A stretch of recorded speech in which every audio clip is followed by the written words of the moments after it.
Pernah nggak sih teman-teman ngelakuin sesuatu karena ajakan temen yang sebenarnya kita itu nggak pengen ngelakuin, tapi karena nggak enak akhirnya kita ngelakuin? Pernah nggak?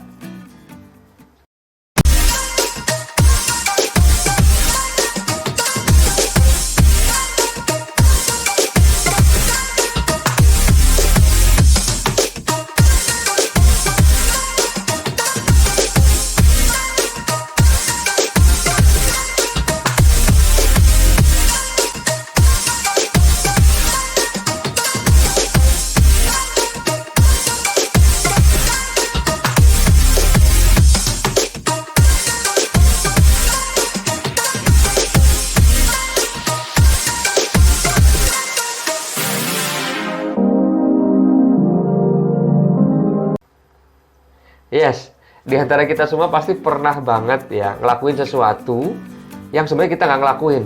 Sorry, yang sebenarnya kita nggak mau ngelakuin, tapi akhirnya kita ngelakuin hanya karena nggak enak sama teman kita.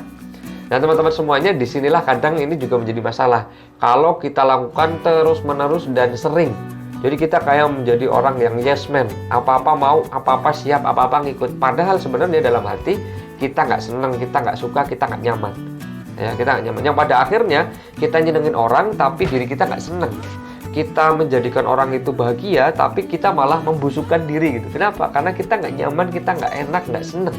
Lantas gimana sikap kita ketika kita diajak oleh teman kita untuk hal-hal yang sebenarnya kita nggak pengen ikutin? Ya maka kita belajar, berusaha untuk berani menolak. Berani menolak ajakan ketika memang itu nggak penting, ketika memang itu kita nggak suka, ketika memang itu unfaedah. Kenapa? Ya karena kan harusnya kita punya prinsip. Jangan sampai kita ngikutin apa aja yang dikatain teman kita, apa aja yang dipengenin teman kita, padahal kita nggak nyaman. Ya, jadi beranilah untuk menolak dengan tegas. Maaf ya, aku nggak bisa ikut. Aku lagi ada agenda ini. Aku nggak bisa ikut karena aku nggak cocok dan seterusnya. Jadi beranilah untuk menyampaikan hal semacam itu. Jadi berani nolak. Dengan begitu kita punya prinsip, kita punya komitmen, dan nantinya teman kita juga akan mulai paham bahwa kalau anggaplah seorang Mahmud diajak nongkrong itu adalah nggak mau dia gitu kan. Tapi kalau setiap diajak nongkrong padahal saya nggak suka, kemudian saya mengiyakan terus, nanti teman kita nganggapnya wah Mahmud itu anak yang enak diajak nongkrong gitu. Ya makanya beranilah untuk menolak, belajar sejak awal.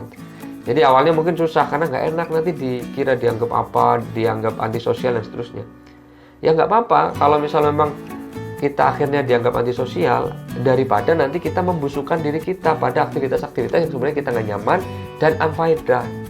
Ya, jadi beranilah untuk menolak dengan halus, dengan santun ke teman kita atau ke siapapun lah yang kira-kira ngajakin kita ke hal-hal yang unfaedah, kemudian nggak penting, kemudian kita nggak nyaman. Nah, kemudian gimana kalau memang urgent banget? Nah ini beda cerita. Kalau memang udah urgent banget, teman-teman nggak apa-apa ikut gitu ya. Tapi kan tidak setiap kali urgent kan. Hanya sekali waktu mungkin urgent. Hari ini urgent, besok kan nggak mungkin urgent lagi. Jadi sesekali bolehlah kita ikut gitu meskipun kita nggak nyaman sebagai bentuk partisipasi kita. Tapi ketika itu berlanjut terus-menerus, nah kita harus berani untuk menyampaikan penolakan dengan halus, dengan santun. Agar apa? Agar pertemanan, agar hubungan itu tetap terjaga dengan baik gitu ya. Dengan begitu insya Allah kita akan lebih tertata aktivitasnya. Ya karena apa? Kita juga punya prioritas, kita juga punya aktivitas yang harus kita kerjakan. Kita juga punya kesukaan atau hobi atau passion yang juga harus kita kembangkan, yang mungkin beda dengan teman kita. Nah pada saat kita lagi mau ngembangin hobi, kemudian diajak teman kita, ya beranilah untuk menolak. Pas kita lagi belajar, kita punya agenda belajar, diajakin teman kita nongkrong, berkomitmenlah untuk belajar. Itu kenapa? Prioritas di situ ya. Jadi dengan begitu kita akan lebih tertata, lebih produktif, dan kita hanya akan mengambil aktivitas-aktivitas yang benar-benar satu kita sukai, yang kedua bermanfaat untuk kita, kemudian yang ketiga menumbuhkan kita jadi pribadi yang lebih baik. Semoga bermanfaat.